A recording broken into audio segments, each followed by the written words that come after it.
ಭಾಷೆಯಲ್ಲಿ ನಮಸ್ಕಾರ ಹೇಳ್ತದೆ. ಓ ನಮಸ್ಕಾರ ಕೊಟ್ಯಾ? ನಿಮ್ದು ನಮಸ್ಕಾರ ಉಂಟು, ನಮ್ದು ಸಲಾಂ ವಾಲಿಕುಂ ಉಂಟು. ಅಂದ್ರೆ ನೀನು ನಾನು ಜನ ಇಲ್ಲಿದ್ದು ಅಲ್ಲ, ಮತ್ತೆ ನಂದು ಅರಬ್ ದೇಶದ್ದು ಉಂಟು. ಹೌದಾ? ಹಾ, ಅಲ್ಲಿಂದ ನಂದು ಗೋಟೆ ವ್ಯಾಪಾರ ಮಾಡ್ಕೊಂಡು ಇಲ್ಲಿಗೆ ಬಂತು. ಎಂತ ಮರೆ ಇದು ನಿಮ್ದು ಗೋಟೆ ಇಲ್ಲ? ಗೋಡೆ ನಿಮ್ದು ಕುದುರೆ ಬರ್ತದೆ. ಓ ಕುದುರೆ. ಅಚ್ಚಾ, ನಿಮ್ ಭಾಷೆಯಲ್ಲಿ? ಹೌದೌದು. ಇದು ನಮ್ದು ಭಾಷೆಗೂ ನಿಮ್ದು ಭಾಷೆಗೂ ತುಂಬಾ ವ್ಯತ್ಯಾಸ ಉಂಟು ಬಾಬಾಜಿ. ವ್ಯತ್ಯಾಸ? ಓ ಅಚ್ಚಾ. ಇದು ನಂದು ಹೆಸರು ಉಂಟು. ನಿನ್ನ ಹೆಸರೆಂತ? ನಜೀರ್ ಖಾನ್. ಅಪ್ಪಯಿಂದ ಹೆಸರು ಪುರ್ಸೋತಿಲ್ಲಾ ಖಾನ್. ಅಜ್ಜಯಿಂದ ಹೆಸರು ಉಂಟು ಬರ್ಕತ್ತಿಲ್ಲಾ ಖಾನ್. ಅಚ್ಚಾ.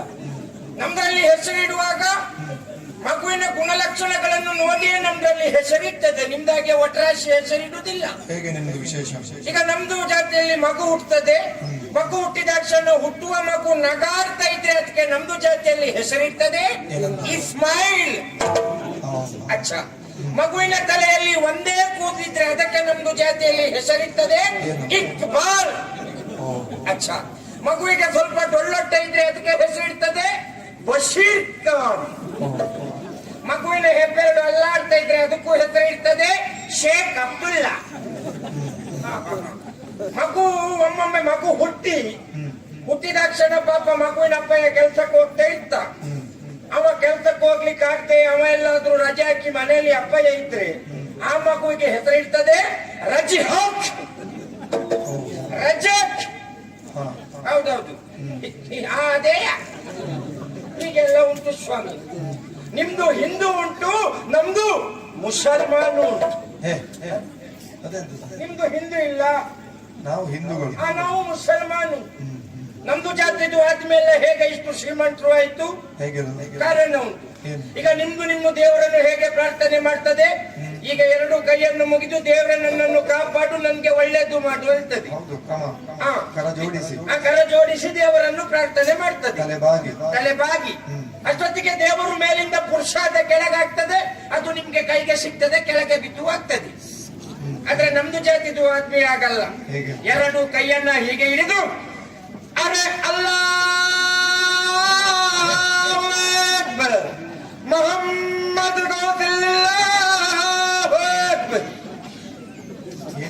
ಅದು ನಮ್ದು ದೇವರನ್ನು ನಮ್ದು ಈ ರೀತಿ ಪ್ರಾರ್ಥನೆ ಮಾಡ್ತದೆ. ಆಗ ದೇವರು ಮೇಲಿಂದ ಪುರುಷಾದ ಕೆಳಗಾಗ್ತದೆ, ಅದು ನಮ್ಮ ಕೈಯೊಳಗೆ ಬೀಳ್ತದೆ, ನಾವು ಕಿಶಿಯೊಳಗೆ ಬರ್ತದೆ. ನಮ್ದು ಆತ್ಮಿ ಮೇಲೆ ಬರ್ತದೆ, ಗೊತ್ತುಂಟು. ಮತ್ತೆ ಇನ್ನೂ ಹೇಳ್ಬೇಕಂದ್ರೆ ನಮ್ದು ಜಾತಿದು ಹೆಣ್ಮಕ್ಳು ಇದ್ರೆ ಅದು ನಮ್ಗೆ ದೇವರಿಗೆ ಸಮಾನ. ಹೇಗೆ? ಈಗ ದೇವರು ಮೇಲೆ ಕೂತ್ಕೊಂಡು ಎಲ್ಲರನ್ನು ನೋಡ್ತಾ ಇರ್ತದೆ, ನಮ್ಗೆ ದೇವರನ್ನು ನೋಡ್ಲಿಕ್ಕೆ ಆಗುದಿಲ್ಲ. ನಮ್ದು ಜಾತಿದು ಹೆಣ್ಮಕ್ಳು ಹಾಕಿ ಹಾಕುವಂತ ಒಂದು ಆ ದಿರಿಸನ್ನು ಹಾಕಿ ಆ ಕಿಟಕಿಯಿಂದ ಪಿಳಿ ಪಿಳಿ ಪಿಳಿ ಪಿಳಿ ಪಿಳಿ ಪಿಳಿ ಅಂತ ಎಲ್ಲರನ್ನು ನೋಡ್ತದೆ, ಅವರನ್ನು ನೋಡ್ಲಿಕ್ಕೆ ಯಾರಿಗೂ ಆಗುದಿಲ್ಲ. ಮತ್ತೆ ಇಷ್ಟು ಉಂಟು. ಇನ್ನು ಮತ್ತೊಂದು ಗೊತ್ತುಂಟು ನಿಮ್ಗೆ, ನಿಮ್ಮ ದೇವರೇ ನಿಮ್ಗೆ ಶಿಂತ್ರಿ ಮಾಡು. ಈಗ ನೋಡಿ, ಈಗ ನೀವು ದೇವರನ್ನು ಪ್ರಾರ್ಥನೆ ಮಾಡ್ತದೆ, ಗಣಪತಿ ಕಾಪಾಡು, ವಿಷ್ಣು ಕಾಪಾಡು, ಈಶ್ವರ ಕಾಪಾಡು, ಕಲ್ಕುಟ್ಕ ಕಾಪಾಡು, ಪಂಜುರ್ಲಿ ಕಾಪಾಡು ಅಂತದೆ. ಅದು ಅದ್ರ ಸುದ್ದಿ ಒಂದು ಬೇಡ ಅಣ್ಣ, ಕಾಪಾಡುವಂತದೆ. ಆಗ ಯಾವ ದೇವರು ಕಾಪಾಡುವುದಿಲ್ಲ ಯಾಕೆ?